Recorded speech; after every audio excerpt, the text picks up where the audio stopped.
Hey guys, welcome to my practice vlog. This is the VCQ from episode 1 where I talked about playing it all on one string and intervals. Okay, so let's get stuck in. The first question is from David Shaw. He says, theory vids usually confuse and frustrate me. I'm thinking I'm too thick to ever progress from just knowing what I know. Thanks for this upload. It's the first theory video that really clicked for me. Now get a fully fledged course up on the interweb and take my money. Cheers, Dave from the UK. Thank you very much, Dave.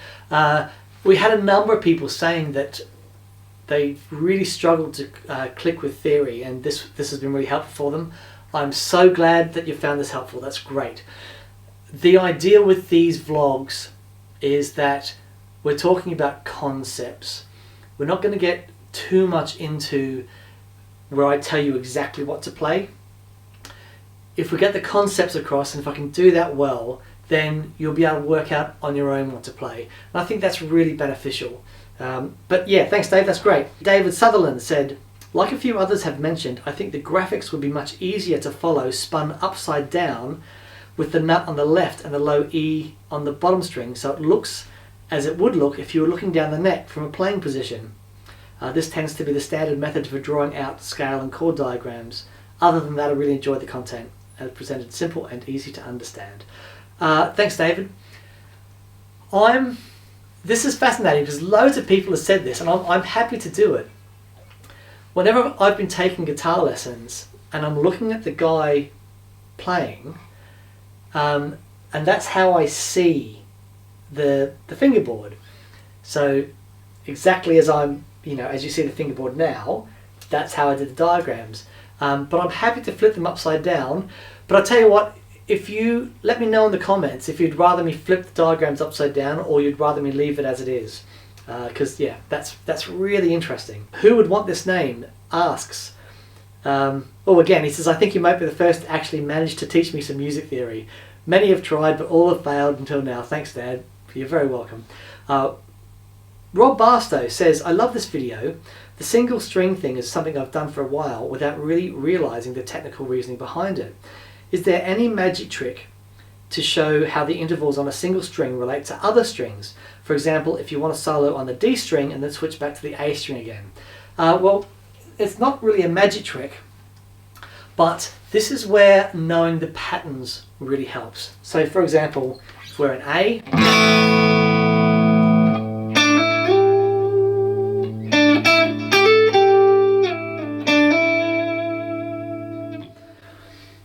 so I'm using the A pentatonic on the B string, but I can see where my pentatonic patterns are, so at any point I can just switch back to a note within a pattern that I know. So if I go from the B string to the G string,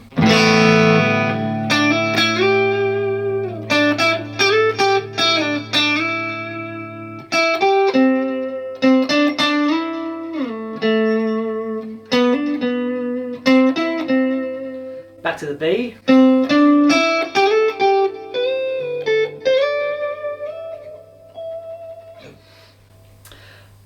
so yeah, this is where the patterns and the single string thing sort of merge, and they sort of inform each other.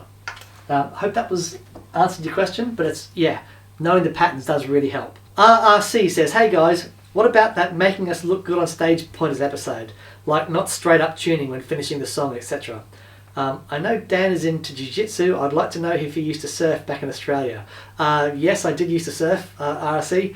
In fact, jiu-jitsu was the closest thing I found to surfing for a number of reasons. But yeah, Craig Falconer says, Dan has read Mick Goodrick's book. So a few of you have mentioned The Advancing Guitarist by Mick Goodrick. Yes, I have read it, amongst a bunch of other things. It was my guitar teacher years ago recommended it to me. It is a fantastic book. One of the best. So it's called The Advancing Guitarist by Mick Goodrick. So if you're after a good read, if the single string has really struck a chord with you, then check it out. It is brilliant. Tony Cyrus, I've had the concept explained to me many times. But in thinking I knew it all, I never realised its value. And it sounds like music, not scale flailing. You put heaps of work into this, thank you. So yes, Tony, that's exactly it. The single string thing it pushes your phrasing along. So for example, I used to really struggle with phrasing for years and years. I knew my scales, I knew my pentatonics, knew them all over the neck, but they always sounded like, they just always sounded like pentatonics. And it wasn't until I really got hold of this concept where I could take those notes, but playing them on a single string,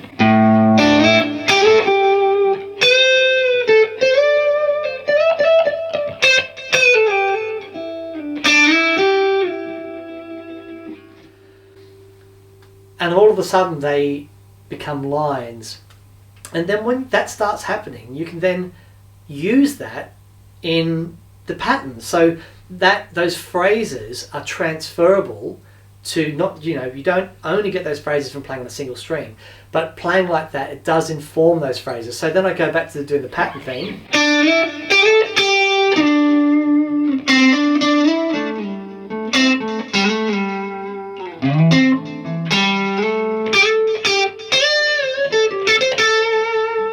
So all of that phrasing has just come from the single string thing. So yes, thank you very much, Tony. William AD says, are you using the spacing you have shown in the diagram in this video to play on the one string in the jam, or are you doing something else? So here's what I was doing at the jam at the end. Yes, I was using the pentatonic stuff, but I was more concerned with sort of hitting the right notes in relation to the chord. So for example, I was going between E and A. So from the E chord,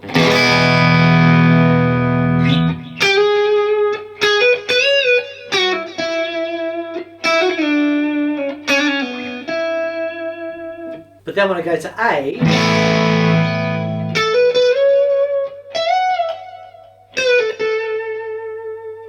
then back to E,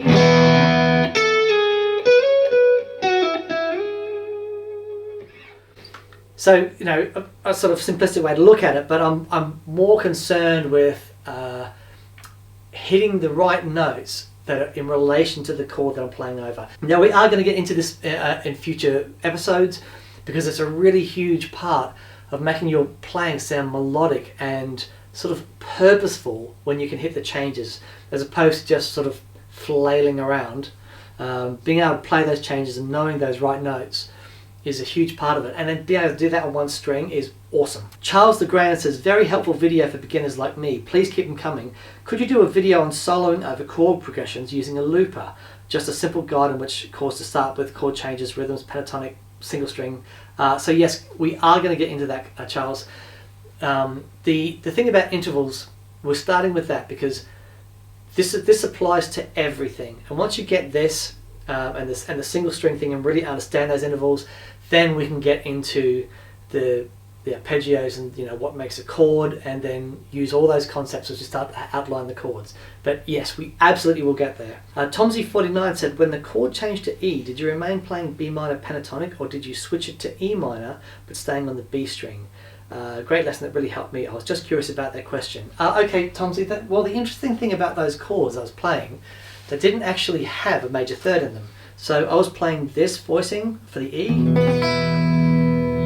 which is E, B, E, B, B, E. So there's no third, it's just 1 and 5. Like a big power chord. But when I switch to this chord here, we have A, we have E, which is the 5th, we have B, which is the 9, we have B again, and then E. So again, there's no third in there. Now what that enables me to do over the E chord, because there's no third, I can infer the chord, I can infer that third with what I play. So I can make that E major,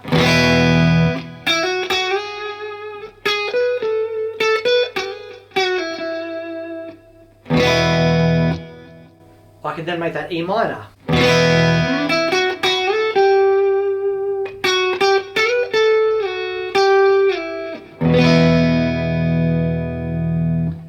And now when I switch to the A, similar thing.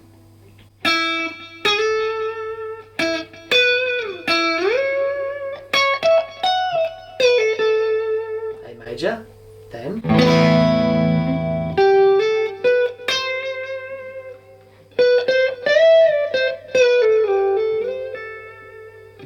A minor. So yes, I was sort of playing around with the tonality of the chord, sort of switching them between major and minor, but I can only do that because I wasn't playing any chords that had the third in them. And the third tells you whether it's a major chord or a minor chord. We're going to get into that in greater detail, but that's just to answer that question. And then actually the next question feeds on from that. Rockstar DR says, I've been playing 21 years and I never really understood the minor third, major third thing. Yeah, so the minor third, major third, that tells you whether you are in a major or a minor key. But we're going to get into that in greater detail. JS Pick says, very cool Dan, thanks. About your telly, Fender's frets tend to be kind of soft. Have you had it refretted at any point, and if so, with what kind of frets? I've had this guitar fretted 3 times. I've done a couple of thousand gigs on this guitar, and Johnny Kincaid has done my frets for me, and in actual fact there's a video of Johnny refretting this and blue, so check that out, it's a fascinating video. Jackie O'Hare says, great lesson, pity I hadn't got this 30 years ago, but I've got it now. That's exactly right, Jackie. I wish I had learnt this stuff 30 years ago, but we've got it now, so let's crack on. And finally, Gary Ambrosino says, okay Dan, this is perfect for us legends in our own basement. Very good basic idea that pays big fast dividends. I'd love to have a download link for the backing track and PDF of the neck patterns, and give us the major and minor scale intervals all at once and get us coming back each week with a little homework assignment. So the PDF thing, yes, possibly I'll have a look at doing that. As a lot of you have realised, there's a huge amount of work goes into doing a tuition video like this. A huge amount of work goes into all our videos, but making sure that things are just giving you the maximum amount of benefit in the shortest period of time, it does take a lot of work. So I will have a think about what we can do as far as downloads and things are concerned.